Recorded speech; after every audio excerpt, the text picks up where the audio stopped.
Today we are going to expose why almost every method you've been told to use for estimating your metabolism has some fundamental flaw and is preventing you from getting the result you want. Most people are walking around with just lots of wrong assumptions about how many calories they burn each day. It's one of the biggest questions I get, one of the biggest sources of confusion and lack of clarity and confidence because they are using tools that are simply inaccurate. They are off by hundreds, sometimes even 1,000 calories, and then they wonder why their nutrition isn't working. All right, so what is your metabolism and why is there so much confusion over this? Let us start with what we're talking about when I say metabolism on this show most of the time, and definitely today. And that is your total daily energy expenditure, TDEE. The total number of calories your body burns in a 24-hour period, and it's made up of 4 components. Your BMR, basal metabolic rate. That's about 2/3 of what you burn every day, keeps your organs functioning, your heart beating, your brain thinking. Number 2 is the thermic effect of food, TEF. That's another 10%. That is the cost of digesting and processing what you eat. Then you have the 2 activity components that can vary a lot from person to person. First, we have exercise activity thermogenesis, EAT, and that is your planned deliberate workouts. And that can be anywhere from 5 to maybe 10 or 15% of your calorie burn. And then non-exercise activity thermogenesis, or NEAT, and that is anywhere from 15 to 50% depending on how much you move throughout the day, how active of a person you are. Let's talk about the popular methods people use and why they're pretty much all useless. We're going to start with the online calculators because for many people that is, I'll say, the easiest or most accessible, or the one you hear about most often online. So these online calculators are about that level of precision. They can be offered like 300 to 600 calories in either direction for an individual. They don't account for a lot of things. They don't account for your training history, your genetics, your current metabolic state, but most importantly, how your body adapts and responds and moves, all of it, right? Just adding it all together, it's not going to be able to accurately state your metabolism based on that. So that's the online calculators. What about fitness trackers? Okay, what about, look, I have an Apple Watch, I have an Oura Ring. Studies show that wrist-worn devices can have error rates of 27 to 93% when estimating energy expenditure. There was a study in JAMA Internal Medicine. It tested 7 devices you all know and love. Apple Watch, Fitbit, Garmin, all the big names, and it found they were consistently inaccurate for the calorie burn estimates because they are using your heart rate and motion sensors, and they are just guessing at energy expenditure based on formulas. And then heart rate correlates really poorly with calorie burn anyway, especially when you're resistance training. And then they can account for things like your metabolic,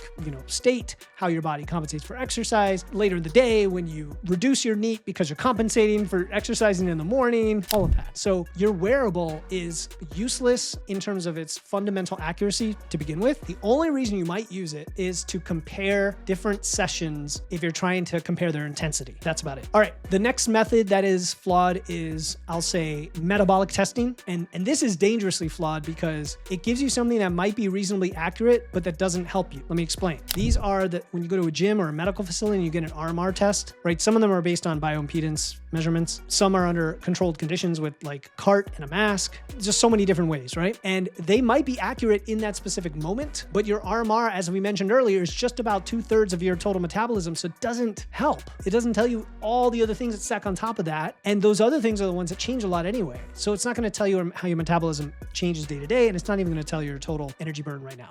Even if you had it done regularly, which would be expensive, it'd be impractical, you're still missing the total energy expenditure. So those are useless. So those are the big ones, right? And from an engineering standpoint, if you can't measure something directly, what do? You measure its effects. You measure the inputs and outputs. You measure what we call the black box. You think of a control system or just a closed system. And if you're able to tell what's coming in and going out, you can tell how the system is changing. So how does it work in practice? Simple. You track your calorie intake fairly accurately, okay? And I'm going to put it that way because it doesn't have to be perfect. And then you weigh yourself every day. That's the most precise way to do it. And then over a period of about 3, maybe 4 weeks, you're going to have a good trend. You're going to have a good moving average of your weight and your calorie intake. If your average intake, your moving average, we can get into complicated algorithms and all that. We don't need to do that. If your average intake was 2,400 calories and your weight stayed the same over that 3 to 4 weeks, then 2,400 is very close to your average TDEE during that period. But we can get even more precise. We can, because if you lost 1 pound over those 3 weeks eating 2,400 calories, then your TDEE is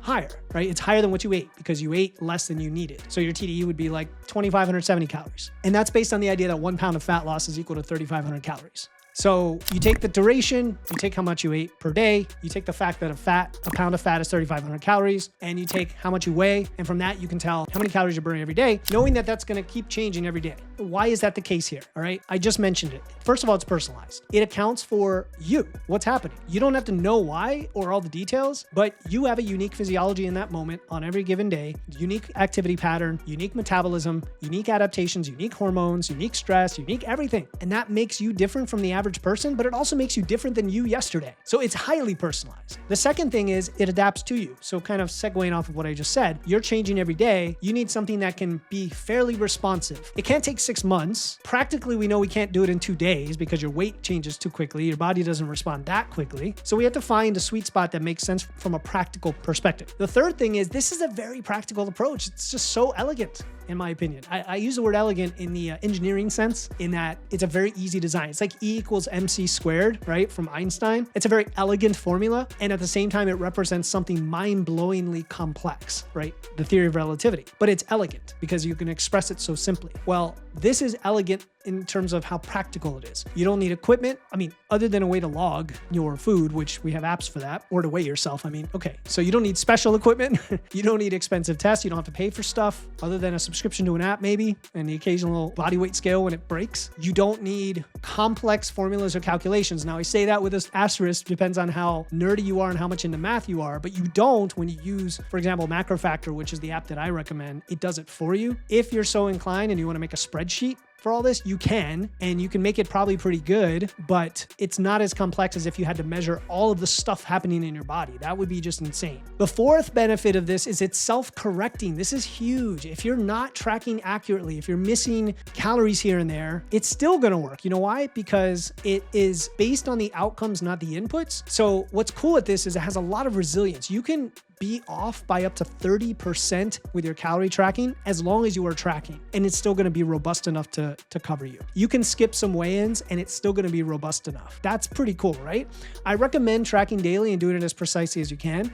But if you skip a weight, if you skip a food log, a day of food logged, or if you're having to estimate because you're traveling at a restaurant, whatever, it's going to be good enough to actually work quite well anyway. All right. So I know some of you are thinking, but Philip, what if I don't log perfectly? What if I forget a meal? What if I estimate my portions? And I've already addressed this to an extent, but I want to go a step further and say that that is a strength of this method because of how it's based on the closed system and the outcome, right? It's not based on all the stuff under the hood. And another question I get is, okay, what about the fact that your scale weight changes so much? And some people don't realize this, but it does. It changes due to water weight far more than it changes due to fat changes. And that's why I like tracking every day, which by the way has been shown in studies time and again to be the most effective means of hitting your goals and maintaining them. Weight loss, maintenance, muscle gain, whatever, is to track daily. The next question I get is like, isn't this too much work? It sounds like a lot of tracking. Well, you're already eating food, I hope, or else you'd be dead. You're probably weighing yourself occasionally anyway. All I'm asking you to do is log daily, which every time I've done a poll of my clients or Facebook members and said, give me your screen time for Macro Factor, it's like 3 minutes a day. I want you to come to me with more clarity you've ever had before that you can do something about your metabolism and that you can measure it. Because then